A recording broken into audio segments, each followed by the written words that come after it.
Hi, hello, నమస్తే. మీరు చూస్తున్నారు కదా ఈ వ్యూ అంతా పచ్చని పొలాలు,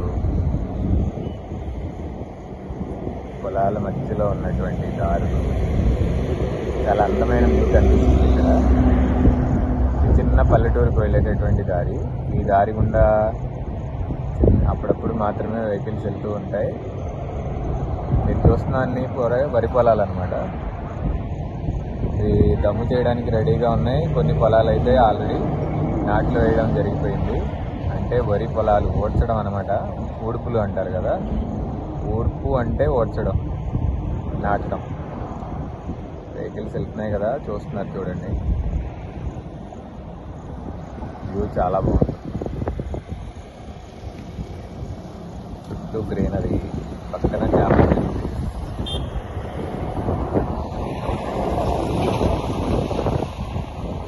చెరువు.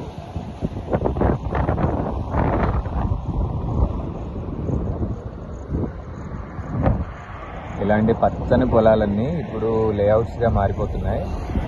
ఇలా కొన్ని వేల ఎకరాల్లో పండేటటువంటి పంట నష్టానికి గురైపోతుంది. ఎందుకంటే ఇవన్నీ లేఅవుట్స్ వేయడం వల్ల ఈ ప్రాంతాల్లో మనకి పండాల్సినటువంటి పంటలు ఏమీ ఉండవు. అంటే ఈ ప్రాంతంలో, ఈ ప్రదేశంలో పండాల్సినటువంటి పంటలన్నీ లాస్ అయినట్టే కదా. దానివల్ల ఆహార కొరత అనేది ఏర్పడుతూ ఉంటుంది. డెవలప్మెంట్ పేరుతో పంట పొలాలన్నీ కూడా పూర్తిగా లేఅవుట్స్గా మార్చేస్తున్నారు డబ్బు కోసం. దానివల్ల రానున్న రోజుల్లో తూర్పు పశ్చిమ గోదావరి జిల్లాల్లోనే కాదు, మిగతా జిల్లాల్లో కూడా వరి పండించడం అనేది చాలా కష్టతరం అయిపోతుంది. మనకి ఆహార ధాన్యాలు దొరికేటటువంటి పరిస్థితి కూడా కనబడదు. ఆంధ్రప్రదేశ్ని అన్నపూర్ణగా పిలుస్తూ ఉంటారు. అలాంటి ఆంధ్రప్రదేశ్కే అన్నం కొరత ఏర్పడేటటువంటి పరిస్థితి ఈరోజు మనం చూస్తూ ఉన్నాం. ఎక్కడ పడితే అక్కడ లేఅవుట్స్ వేయడం వల్ల. సో అక్కడక్కడ మాత్రమే ఈ పొలాలు కనిపిస్తున్నాయి మనకి. ఇలాంటి సుందరమైన దృశ్యాలు మనకి పల్లెటూరు వాతావరణంలో ఎక్కువగా కనిపిస్తూ ఉంటాయి. కాబట్టి చూడండి, చూసి ఆస్వాదించండి. ఈ వీడియో కనుక మీకు నచ్చినట్లయితే నా ఛానల్ని సబ్స్క్రైబ్ చేసుకోండి, లైక్ చేయండి, షేర్ చేయండి.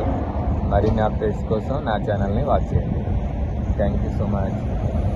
ఇదంతా కూడా ఆ పల్లెటూరు లోపలికి వెళ్ళేటటువంటి దారులు అన్నమాట. చాలా బాగున్నాయి కదా. అందం అంటే ప్రకృతిలోనే ఉంటుంది. Thank you friends.